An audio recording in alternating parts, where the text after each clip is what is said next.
urgent America's Team fan, look at what just happened. Nobody saw this coming, huh? But first, make sure to subscribe to the channel because we bring you daily videos with the latest your team news. And don't forget to turn on notifications so you don't miss anything. Scout urges Cowboys to draft 330-pound total package in round 1. The Dallas Cowboys draft needs for most are rather simple, with receiver and running back the two most talked about positions. But with the Cowboys holding the number 12 pick, we have heard some offensive line chatter over the past couple of weeks, with Zach Martin retiring and losing Tyron Smith a year ago. So there is some uncertainty there. Yes, Dallas signed Robert Jones, Sahdik Charles, and Hakeem Adeniji, but they are seen as potential depth pieces who might push Brock Hoffman or TJ Bass at the guard position. For Bucky Brooks, who does have a scouting background, taking an offensive lineman like Armand Membu should be seriously considered by the Cowboys. They need to replace some of the guys that have gone. Zach Martin walked out the door this year. You lost Tyron Smith a year ago.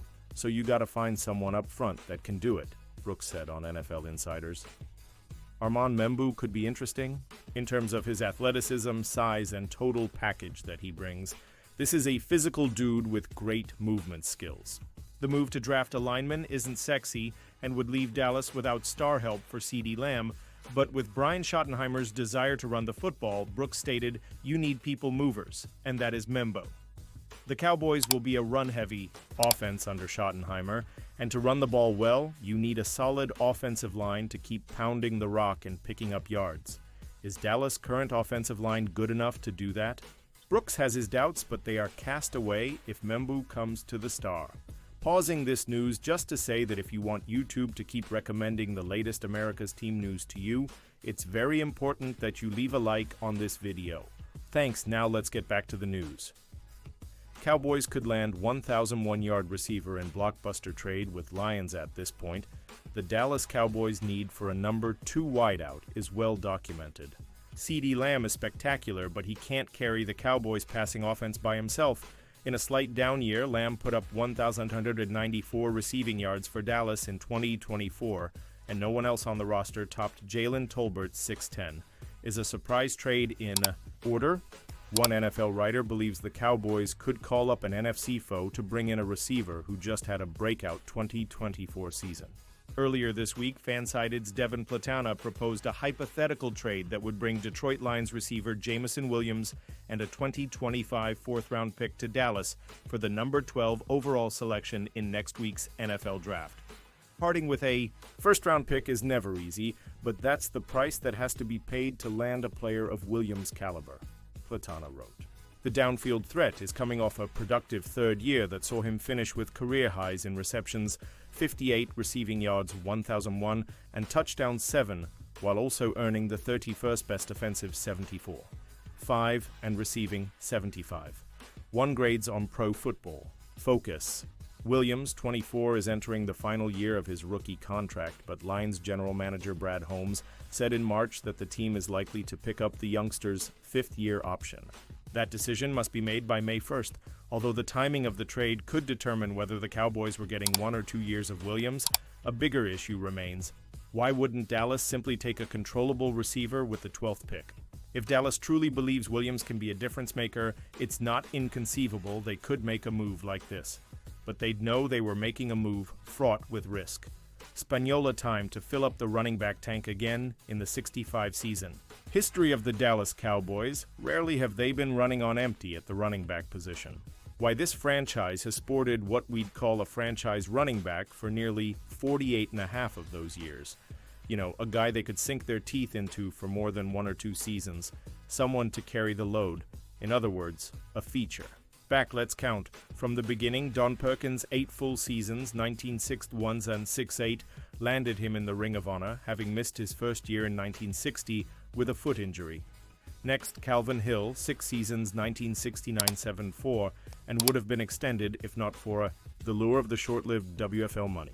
Then Tony Dorsett, constructing a Ring of Honor and Hall of Fame career over 11 years, 1977-87, and might have milked another year or two if not for the arrival of Herschel Walker, 3.5 seasons, 1986-89, his ultimate value produced via the great trade robbery of the Minnesota Vikings halfway through that 1989 season, resulting in a beaucoup of draft choices, maybe his greatest contribution. For sure, Emmitt Smith, 13 Ring of Honor and Hall of Fame-worthy seasons 1999-2002 to become the NFL's all-time leading rusher. And finally, Ezekiel Elliott, 7 seasons during his first tour of duty 2016-22 that included 3 NFL rushing titles. And he did return for a cup of coffee in 2024. In other words, 6 running backs, 4 of those first-round draft choices. Perkins arrived on a personal services contract that turned into the Cowboys, forfeiting a 9th rounder 3 years later, while Walker was a prospecting 5th-round 1985 investment when the team anticipated the USFL's eventual demise in 1986. Oh, there have been other lead backs at times, like 2 team-leading rushing seasons out of Dwayne Thomas, 1970-71, a first-round pick. He might have been with the Cowboys longer if not for his incalcitrant ways. There were 6 seasons out of the late Marion Barber, 3 of those as the team's leading rusher. There were 4 seasons of DeMarco Murray, a 2011 4th-round pick who finished with 2 1,000-yard seasons. The second of those saw him set the franchise single-season rushing record in 2014 with 1,145 yards, which then priced him out of the Cowboys' free agent salary budget. And who knows how long Rico Dowdle might have still been here had the Cowboys' initial evaluation of the injury-riddled rookie free agent in 2020 been more accurate at the beginning of the 2024 season, one that he had him leading the team in rushing. With a career-high 1,079 yards while playing in 15 games, Dowdle gained 677 of those yards, 63% in the final 7 games of the season. In other words, on pace for a 1,644-yard season over 17 games to also price himself out of the cap. Budget in free agency, as you can see, maybe not running back you, but a deep, rich running back tradition with 2 of those guys in the Hall of Fame, Dorsett and Emmett. 3 of them in the Ring of Honor. Perkins joins those 2 and those 3, and the rest producing 27 Pro Bowl selections. But heading into the 2025 NFL Draft come Thursday, April 24th, now what? Rico is in Carolina. Zeke is an unrestricted free agent nearing retirement. The Cowboys signed 2 veteran stopgap backs, Javonte Williams and Miles Sanders, but to minimum type 1-year deals. Still around are the unknown commodities of Deuce Vaughn entering his 3rd season, 3rd-year fullback Hunter Luepke, and last season's inexperienced practice squad back Malik Davis. That's it. Time to replenish the running back position. And no, better an inexpensive way than to draft one next week. And I mean use one of their first 3 draft choices over Thursday and Friday on a running back, either with the 12th pick in the 1st round, the overall 44th pick in the 2nd round, or the 76th pick in the 3rd round. They should follow their history and not leave this position to chance. And for goodness sakes, let's not hear any of this socialized running back by committee business. This needs to be a dictatorship. Meaning dictating a physical offense? One new head coach, Brian Schottenheimer, seems to be piecing together with an offensive line-centric coaching staff and style he's quite familiar with, knowing all about his daddy's Marty Ball winning formula. Don't need any lip service on this priority. And this does not mean becoming a run-oriented offense, but rather a run-effective gang. This past season was a prime example of what that can produce with how Saquon Barkley turned the Eagles into Super Bowl champs and how Derrick Henry bruised up the AFC. Hey, 7 of the top 10 running backs this past season, all with at least 122 yards rushing, were members of playoff teams. Coincidence? Hey, I'm a big proponent of throwing the football, especially with a healthy Dak Prescott at the helm, but a semblance of balance is necessary. And this sure seems to be the draft to address taking a stab at landing a franchise running back, not necessarily grabbing one in the 1st round, but at least in one of the first 3 rounds. Dallas sure was attempting to draft one last year, but backs of choice kept going off the board from where the Cowboys had them graded, and then once the 5th round arrived, none of the backs they had evaluated were thought to be better than Dowdle. As it turns out, they might have been right after finally giving Dowdle a chance to be the guy in the final 7 games of the season. So here is the deal come the 1st round on Thursday. Judging from some predictions, there probably will be 2 to 3 running backs with first-round grades, and after Boise State's Ashton Jeanty from Lone Star High School down the road here in Frisco, the other couple become the eye of the beholder. But over the first 3 rounds, chances are that after Jeanty, another 7 running backs could be drafted.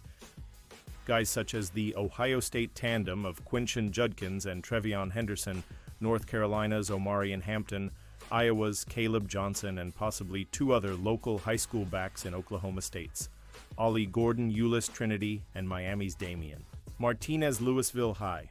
Also, maybe one of my favorites too, Arizona State's Cam Scatabo. See, this not a Jeanty or bust running back draft, and with all the Cowboys draft needs, even he might not be worth trading like a 3rd rounder to move up a few spots if he starts falling out of the top 5 or 6.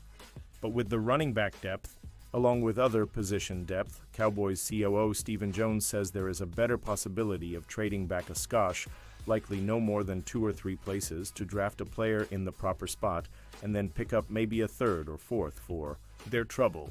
And let's remember, this Cowboys team is not just one player away from, as like to say, turning an injury-riddled 710 team from last year into an 116 team this year.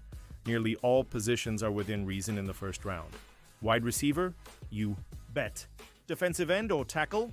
You bet. Cornerback? You can double down your bet on that one. Linebacker, a tackle capable of first playing guard? Why not? Running back? Oh yes, mum. And don't even come in here devaluing the position by saying, not in the first round. Go ask Detroit about drafting Jahmyr Gibbs in the first round. Heck, just look at your Cowboys history, drafting in the first round Hill, Thomas, Dorsett, Emmett, and Elliott. Jeanty would be the dream if falling to 12, maybe even 10 if can go. Get him! This guy's different, and he can thank Barkley and Henry for revaluing the running back position. Think about this. No running back over the past 30 years has been taken number 1 in the draft since Kajana Carter by the Bengals in 1995. That is 30 years ago. No running back last year was drafted in the first round. In fact, Barkley going number 2 to the Giants in 2018 is the highest a running back has been drafted since the Saints selected Reggie Bush at no. 2 in 2006. The next highest to Barkley over the past 10 years would be at number 4 Leonard Fournette in 2017 by Jacksonville, and Zeke to the Cowboys in 2016. Now, give Jeanty credit for marketing himself.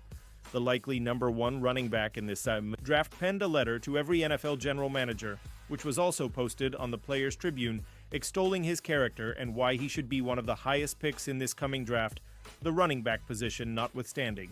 He finished this way, followed by his number 2 and signature. I truly believe I was born to do this. And I truly believe what makes me different, it isn't about the position I line up at. It's about the mindset I bring to it. Those 11 dudes on defense. They're on a football field playing football. Me in my mind? I'm still in the backyard with my friends playing No One Can Touch Me. I've taken the long way. I'm done with that way. If you pick me, it's simple. I'm coming to your franchise to do what Saquon and the Eagles just did. I'm coming to win, big soon. It's tackle football. You know what I'm saying? I'd draft the guy they can't tackle. Thank you for your time. Ashton.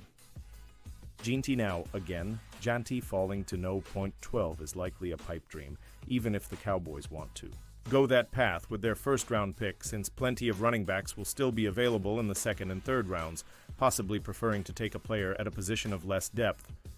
But hey, it's the draft, right? You just never know. And now, America's team fan, I want to hear from you. What's your opinion on this? Drop your thoughts in the comments. I don't know if you know this, but your opinion matters a lot for America's team. I'll be back any moment with more America's team news. How about them Cowboys?